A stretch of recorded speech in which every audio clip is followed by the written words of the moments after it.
I believe that Joe Biden likes me more than he likes Kamala.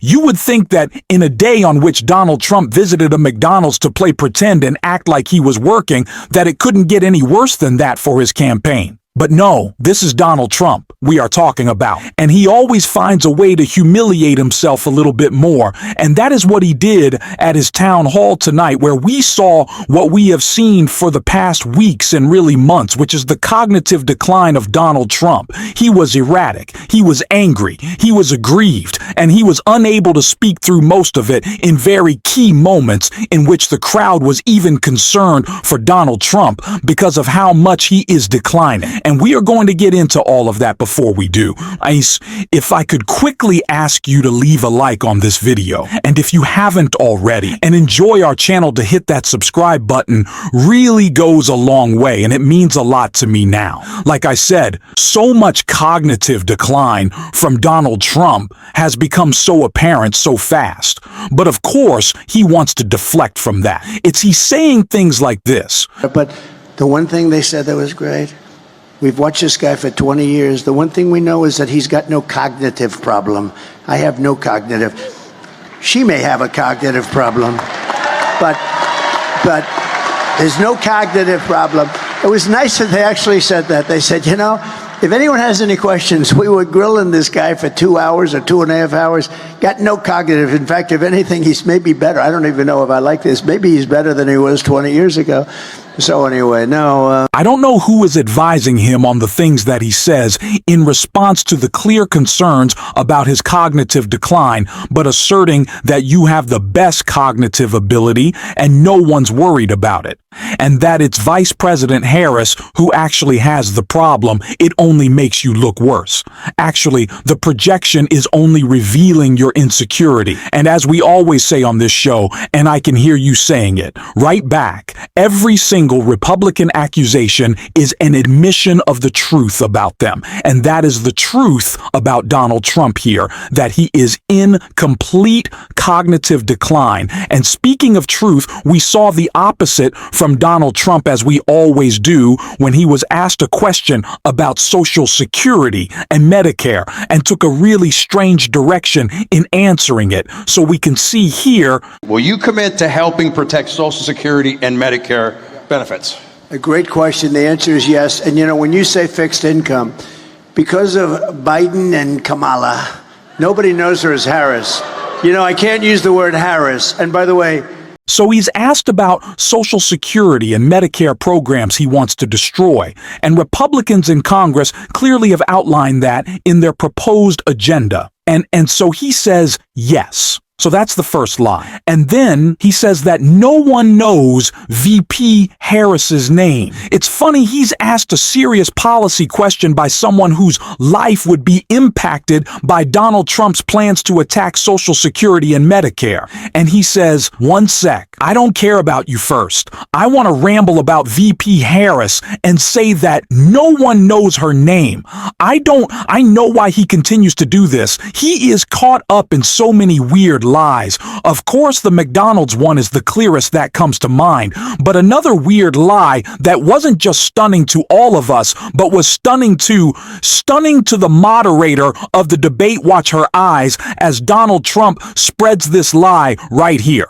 When you go to Chicago, you go to a lot of cities, and they rob a department store, and guys are walking out with refrigerators. They have it on their back with two friends, and air conditioning and everything.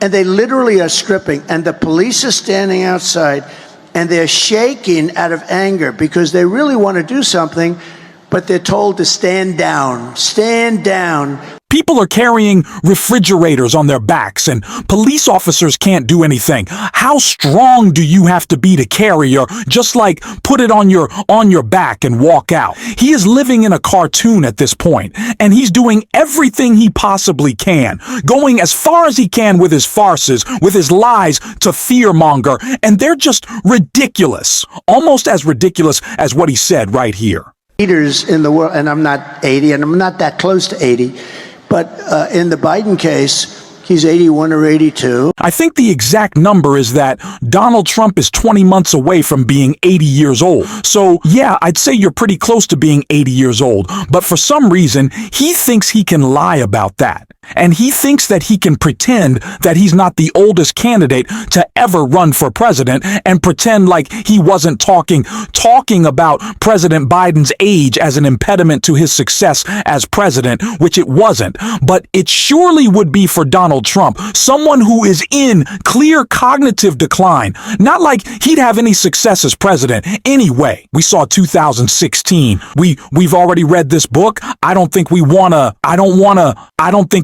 sequel. I don't think 2016 we want any more of it. And speaking of President Biden, Donald Trump, of course, can't focus on VP Harris on. So before we get into his just complete verbal miscue, let's take a look at this. I believe that Joe Biden likes me more than he likes Kamala. It's funny for Donald Trump to project everything in his life, but clearly thinking about the rift between his vice president and himself and trying to put that on President Biden and VP Harris. And President Biden is out campaigning for Vice President Harris, so I don't really know what he's trying to suggest here, but it made me think Donald Trump continues to say, oh, there should never be a coup in a party again. We should never let that happen. I think he's just worried about J.D. Vance doing that to him. I think he's worried that the Republican Party is going to try to boot him out for his cognitive ability, and that's why he's so scared. And it's the reason at cognitive decline why he is unable to speak in a clip like this. And I'm telling you, I said it at the beginning, I'll say it again. We have more liquid, think of it, we have more gasoline and gas, and we have oil converted easily into gasoline. Also oil for your house, for your air conditioning, for your heating. Donald Trump talks more and more about energy in his rallies because it's something easy for him to say. He can just say, drill, baby, drill. But one of the other key phrases that Trump likes to use is liquid gold. And you saw him searching for that phrase, searching for those two words when he said, we have so much liquid, oil, and we have so much liquid and oil and gas, and the gas is good for your home. But he couldn't think of the words liquid gold as he stumbled around over his words, clearly forgetful, clearly unfit, and clearly in cognitive decline. But even when he can land the plane on his rhetoric, it is so angry and grieved and awful. That's what VP Harris called him out for right here. I've known you a long time, and I know you have thick skin, but I'm not asking you as a person, because I know you're used to that. But what does it do, in your opinion, to the standards we're setting for our young people all over the country when we're using this kind of locker room street talk about an opponent for president of the United States? So the American people deserve so much better. That's how I come at it. And to your point, the President of the United States must set a standard, not only for our nation, but understanding the standard that we as a nation must set for the world. You know, we as representing the United States of America walk into rooms around the world with the earned and self-appointed authority to talk about the importance of democracy, rule of law, and have been thought of as a role model, imperfect though we may be, but a role model of what it means to be committed to certain standards, including international rules and norms, but also standards of decorum. And what you see in my opponent, a former president of the United States, really is, it demeans the office. And I have said, and I'm very clear about this, Donald Trump should never again stand behind the seal of the President of the United States. He has not earned the right. He has not earned the right. And that's why he's going to lose.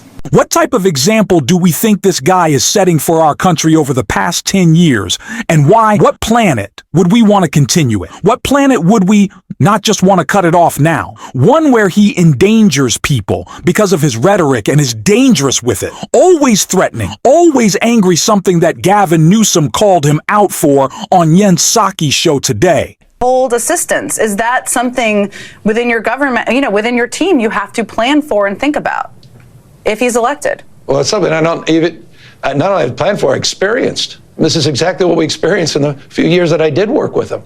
I mean, this is not new. People need to understand this.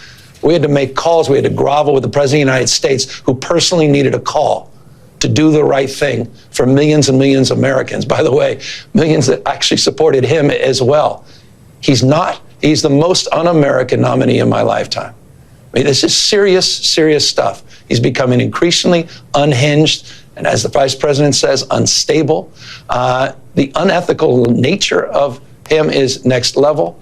We experienced this, many governors, not just myself, and now he's just bloating out very much in the open and expressing themselves in a much more transparent way. Wake up to that reality.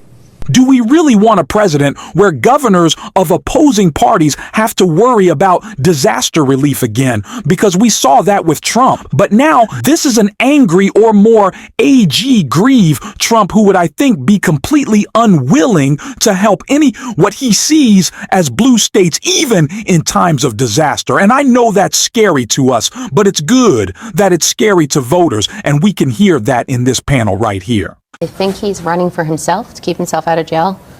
He's a convicted felon. I don't trust him. I don't believe he respects the Constitution. And he will come in and he will change as much as he can. And I worry will become a dictatorship in the United States. She snagged that dictatorship word from me right before I was going to use it. And, I wouldn't be surprised if he tries to pass a thing where he can stay president for the rest of his life. We don't want a dictator. We don't want a fascist. We don't want someone attacking our democracy, and we don't want someone holding the whole country hostage with their own hostilities. And that's why on November 5th, we have to turn out for VP Harris. Or before, if your state is voting early, please go out and vote early. I encourage everyone to do it. And if you've already voted, let me know in the comments. I'd love to hear. So excited if someone has already gotten the chance to vote for Vice President Harris, and we're going to talk about that every single day on the show. And if you want to support it, as always, you can hit that subscribe button. You can leave a like on this video, and if you're stuck around at the end, drop a blue heart in the comments. Until next time, I'll see you soon.